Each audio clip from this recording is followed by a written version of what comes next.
Et me revoilà de retour. Alors, je vais aborder un sujet tout d'abord que je voulais aborder hier, puis je me suis dit, laisse béton, quoi. Et puis là, je viens juste de regarder une vidéo, donc d'une athlète qui est aux Jeux Olympiques d'hiver en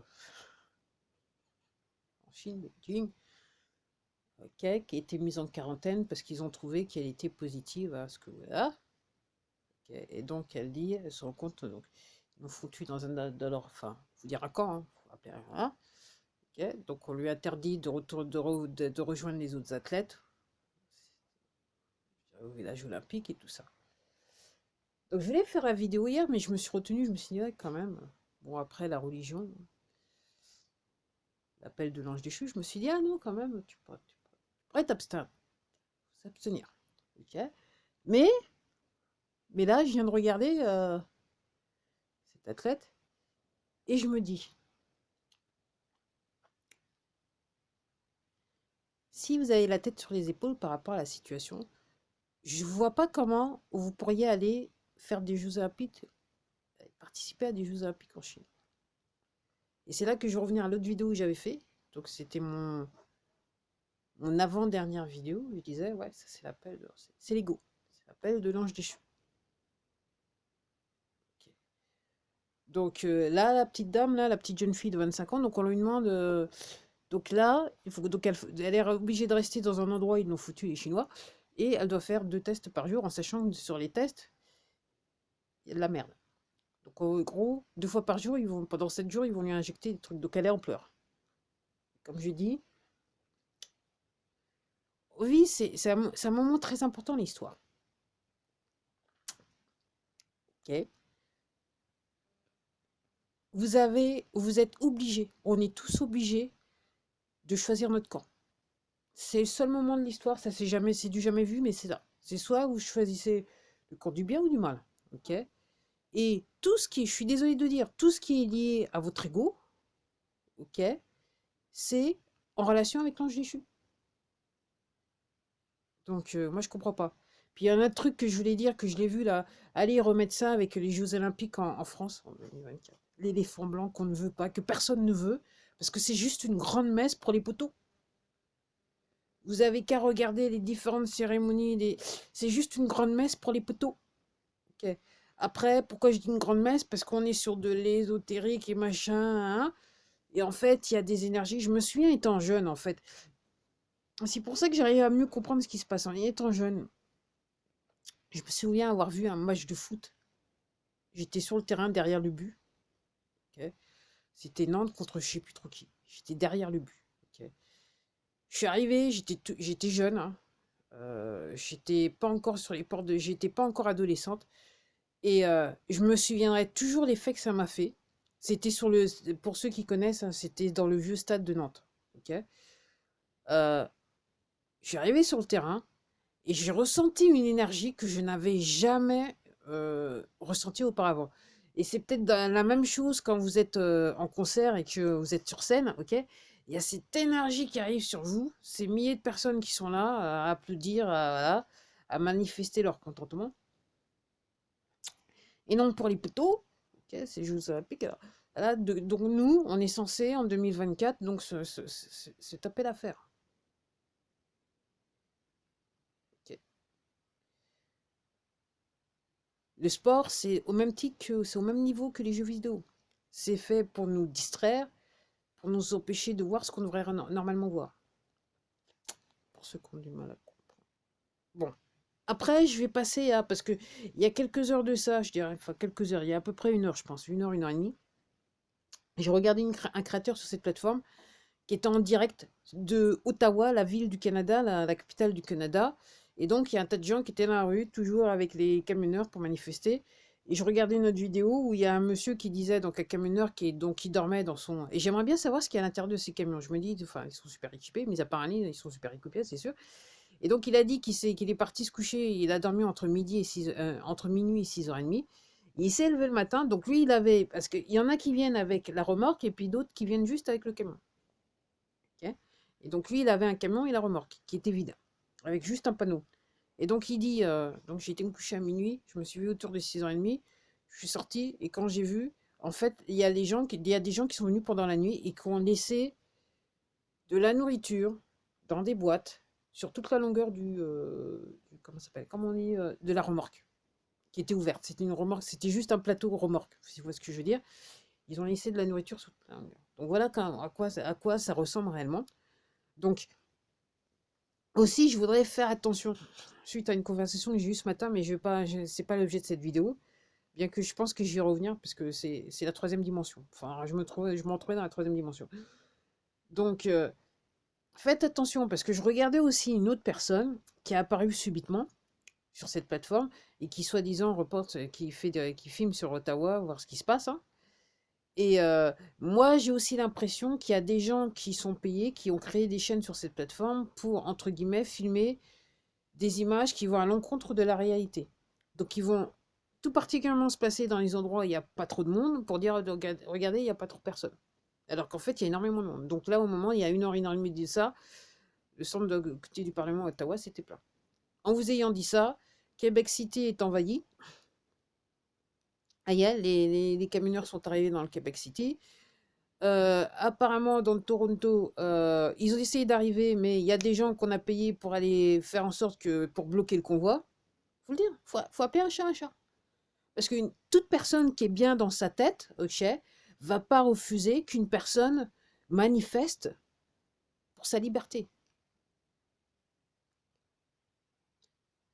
Ok, donc, je répète, toute personne qui est bien dans sa tête va pas refuser ou bloquer des gens qui manifestent pour la liberté de tous. Posez-vous des questions, les gens. Vous ayant dit ça, donc j'ai vu des images, il y a eu des manifs, il y a une manif, enfin, ouais, une manif sur Paris, ok, qui semblait plutôt calme. Je crois comprendre que du côté de l'île, avec Zemmour, c'était chaud. Il y avait les hommes et les femmes habillés en noir, ok, donc voilà, qui l'accusaient de schiste, anti. Ils sont forcément payés. S'ils sont sortis, ils sont forcément payés. Alors, ce qui est amusant, c'est qu'en fait, c'est la police qui est intervenue pour leur taper dessus. Enfin, pas taper dessus, excusez-moi, pas taper dessus, mais ils sont intervenus pour les arrêter. Ok. Je sais pas, encore une fois, j'ai répété ce que je dis, hein. Je considère que ces élections présidentielles n'ont aucune légitimité. Alors déjà, parce que tout simplement la Constitution est bafouée, et comme je dis, tous les candidats, c'est tous des poteaux. Ils sont pas clairs, ils sont pas nets. Des poteaux. Je sais pas. Alors apparemment, président directeur général n'a toujours pas posé sa candidature. Mais comme je dis, je vois mal comment il pourrait. Et s'il la pose, ça veut dire que enfin, c'est même pas vous déplacez même pas pour voter parce que ça fait partie, c'est une pièce de théâtre, ça fait partie du film. On va dire ça comme ça. Alors que s'il n'est pas là et que voilà, avec les autres là, les autres poteaux, ça fait un petit peu plus mieux, si vous voyez ce que je veux dire. Mais de toute façon, ça va pas durer longtemps. Je vais dire. Voilà. En gros, c'est pour calmer les gens qui ont du mal à comprendre. On organise tout ça pour calmer les gens qui ont du mal à comprendre. Et ce matin, je rencontrais quelqu'un qui a. Puis ce qui est marrant, c'est que la personne, elle pense que c'est moi qui ai un problème dans la tête quelque part. Mais c'est l'effet miroir. Alors heureusement que je regarde beaucoup de choses et du gens qui témoignent et que moi-même, voilà, j'ai un petit peu l'esprit, je suis un petit peu cool, quoi. Mais effectivement, je suis pas du genre à avoir le sang chaud, à moins que, faut me chercher longtemps. Faut me chercher longtemps. Donc, aussi pour dire aussi que dans d'autres villes, dans d'autres capitales dans l'Union européenne, les gens manifestent. En Australie, ça manifeste. En Finlande, ça manifeste. En Allemagne, ça manifeste. En Espagne, ça manifeste. En Italie, ça manifeste. Ok. Seulement, les merdias, ils le disent pas. Voilà. Quand ils le disent, ils s'arrangent pour filmer deux ou trois pèlerins. Vous savez, des angles morts. Ok. Moi, si je me prends bien, je peux penser que j'ai un auditoire. L'audience, c'est vous, quelque part. On va dire ça comme ça. Et en gros, clairement, cette plateforme s'amuse, s'arrange pour que personne ne voit mes vidéos. Ça, c'est clair, c'est gros comme je dis, gros comme les rouges sur le milieu de la figure. Voilà. Puis, bien sûr, je dis aussi bienvenue aux nouveaux abonnés. Alors là, j'en ai eu deux d'un coup, je ne comprends pas ce qui se passe.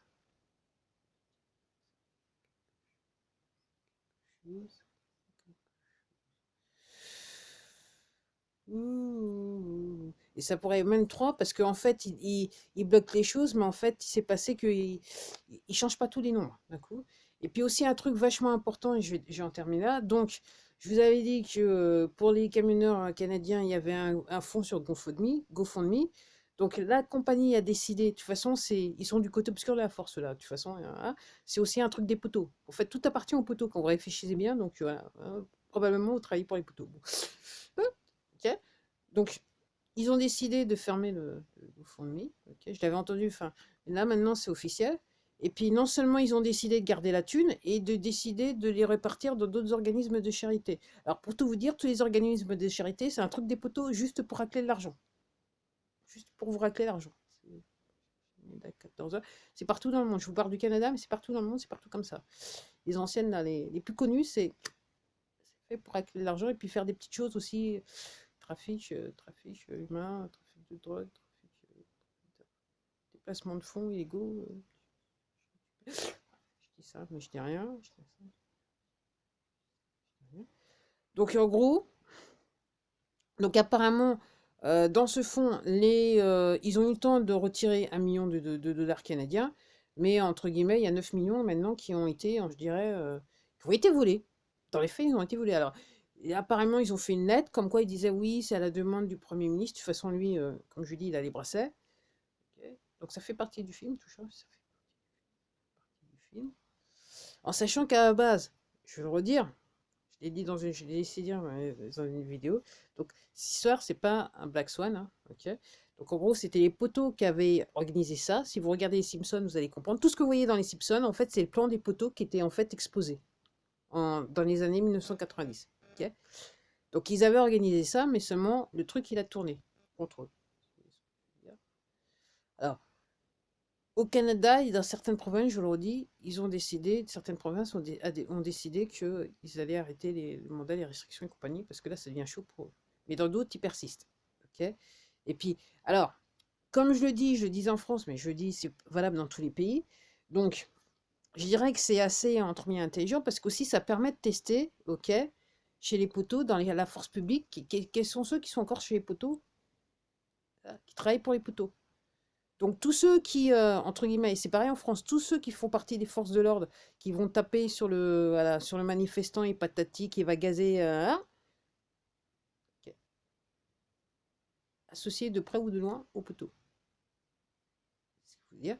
Donc en gros, ça permet encore de faire un petit peu de nettoyage. Il y a du gros nettoyage de fait, mais il y a encore du petit nettoyage.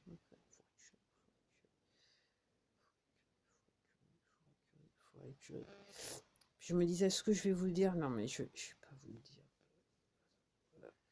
Donc en gros, encore, ouais. Donc moi je vais terminer comme ça. C'est vrai que ça va. Et pour ceux qui sont abonnés à ma chaîne, qui ont regardé toutes mes vidéos, ils savent que ça va pas la première fois que je vais le dire. Mais je fais ça suite à la conversion que j'ai eue encore ce matin. Ok. Des petites, voilà, dire des petits éléments de vérité à la téloche, ça marche pas. Ça marche pas. Parce que le lavage de cerveau était tellement profond que les gens ils comprennent pas. Ils pigent rien. Ça sert à rien. Ça sert à rien. Ok. Ça sert strictement à rien. Mis à part, je dirais, faire en sorte que on ait de moins en moins de liberté. Ok. Donc là maintenant, et je regardais une personne qui vit aux États-Unis à New York. Ok. Euh, Quasiment à New York, la manière dont ça a été fait, les gens sont tellement en nettoyage de cerveau que si vous vous balayez pas, si dans certains endroits, si vous n'allez pas faire des courses, vous mettez pas, ok, vous risquez de vous faire taper dessus, hein.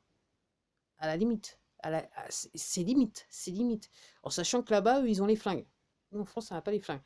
Mais je me dis, pour revenir en France, faire juste des petits trucs à la télé, dire commencer des débuts de vérité, là maintenant, il faut tout lâcher parce que les gens qui sont derrière leur poste, ils comprennent. Ils pichent que dalle, ils pichent que dalle. Ils sont toujours en train de regarder parce qu'ils pichent que dalle.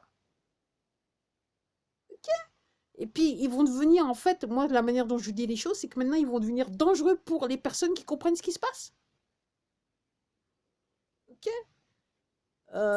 Effectivement, je fais partie de ces personnes. Quelquefois, je me dis, j'ai pas envie, mais quelquefois, je mets quand même. Parce que alors, dans certains endroits, je suis tranquille, je peux y aller, je suis tranquille, je peux faire mes courses tranquille. Et dans certains endroits, je regarde un petit peu avant les têtes parce qu'il Il y a des gens, ils sont, vous pouvez voir la panique, quoi. Donc, je me dis, juste avant de rentrer, juste pour essayer, être sûr que je vais rester vivante et que je vais pouvoir sortir du magasin, enfin, de l'endroit en une pièce, quoi. Je suis obligée de penser comme ça. Et donc moi, vu la manière dont c'est fait, donc les gens, c'est pas la peine de faire des petites doses parce qu'ils pichent que dalle. Ils pichent que dalle, ils pichent que dalle, ils pichent que dalle. Ok? Donc, euh, en gros, je me dis, quand ça va lâcher, vu qu'ils pichent que dalle, ils pigeront jamais, ils pigeront jamais rien. Quand on va réellement dire la vérité, ok, je dirais qu'il y a des gens comme moi, on va être en situation de danger, quoi. Danger grave et imminent. Alors ça, je vais... Parce qu'il y en a qui, voilà, non seulement ils pichent que dalle, mais il y a aussi un autre groupe qui a réellement peur de chez peur, quoi. C'est vraiment psychose. Voilà, c'est Hitchcock à la puissance exponentielle, je sais pas. 103 millions, allez, moi je dis comme ça. Et sur ce, je m'arrête là parce que purée, c'est une grande vidéo et ça va prendre du temps sur le téléphone à télécharger. Allez, à la prochaine vidéo. Au revoir.